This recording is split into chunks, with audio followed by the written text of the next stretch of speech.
hamil tanpa disentuh, dan tidak pernah menikah. Inilah kisah Maryam di surat Ali Imran ayat 47. Mari kita bahas kisahnya. Melalui surat Ali Imran ayat 47, Allah Subhanahu wa Ta'ala menunjukkan kuasanya. Maryam ditakdirkan hamil meskipun tanpa menikah. Anak yang dikandungnya pun merupakan seorang yang istimewa, yakni Nabi Isa. Kisah tentang Maryam berulang kali dijelaskan dalam Al-Quran. Salah satunya melalui surat Ali Imran ayat 47. Dalam ayat ini disebutkan bahwa Maryam menerima takdir untuk mengandung bayi, padahal ia sama sekali belum menikah dan tidak pernah berhubungan badan dengan laki-laki. Surat Ali Imran ayat 47, Arab, Latin, dan artinya.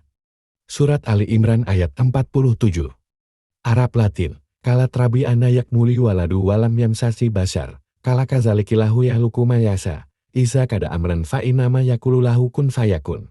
Artinya, Maryam berkata, "Ya Tuhanku, betapa mungkin aku mempunyai anak, padahal aku belum pernah disentuh oleh seorang laki-laki pun." Allah berfirman dengan perantaraan Jibril, "Demikianlah Allah menciptakan apa yang dikehendakinya." Apabila Allah berkehendak menetapkan sesuatu, maka Allah hanya cukup berkata kepadanya, "Jadilah," lalu jadilah dia. Menurut tafsir, surat Ali Imran ayat 47 menjelaskan tentang kabar yang luar biasa yang disampaikan kepada Maryam. Kabar ini membuat perasaan Maryam bercampur antara gembira, sedih, takut, dan takjub.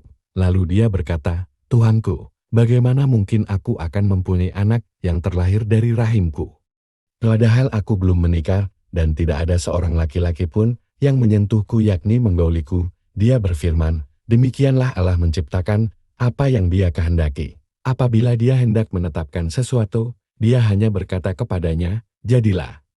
Maka jadilah sesuatu itu." Inilah kemahakuasaan Allah. Tidak ada yang mustahil baginya. Apapun yang dikehendakinya wujud pasti akan wujud tanpa seorang pun yang mampu menghalanginya. Untuk menguatkan posisi Isa sebagai Rasul, dia senantiasa mengajarkan kepada Isa Alkitab, yaitu berupa pelajaran baca tulis atau kitab-kitab yang diturunkan Allah sebelumnya. Selain Taurat dan Injil, juga hikmah, yaitu kemampuan untuk memperoleh ilmu-ilmu yang bermanfaat dan melaksanakan ilmunya secara benar.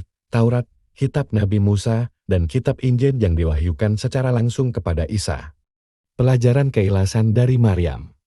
Maryam binti Imran, termasuk satu di antara 4 wanita yang dirindukan surga. Maryam lahir di Nasirah, Nazaret, Palestina dari ibu bernama Hannah binti Fakulya dan ayahnya bernama Ali Imran bin Matsan. Mengutip buku seperti Maryam seperti Rabia, oleh Dian Nafi, disebutkan bahwa Maryam merupakan sosok wanita yang ikhlas menerima takdir Allah Subhanahu wa Ta'ala. Maryam adalah sosok wanita suci. Hal ini sebagaimana disebutkan dalam Al-Quran surat Maryam ayat 18-19, ketika Allah mengutus Jibril untuk menganugerahkan seorang anak laki-laki suci yang kelak akan menjadi seorang nabi. Telah banyak diketahui bahwa Siti Maryam mengandung tanpa tersentuh seorang laki-laki, hingga Maryam bertanya pada malaikat Jibril yang diutus oleh Allah saat itu, "Bagaimana akan ada bagiku seorang anak laki-laki sedangkan tidak pernah seorang manusia pun menyentuhku, dan aku bukan pula pezina?" Demikianlah hal mudah bagi Allah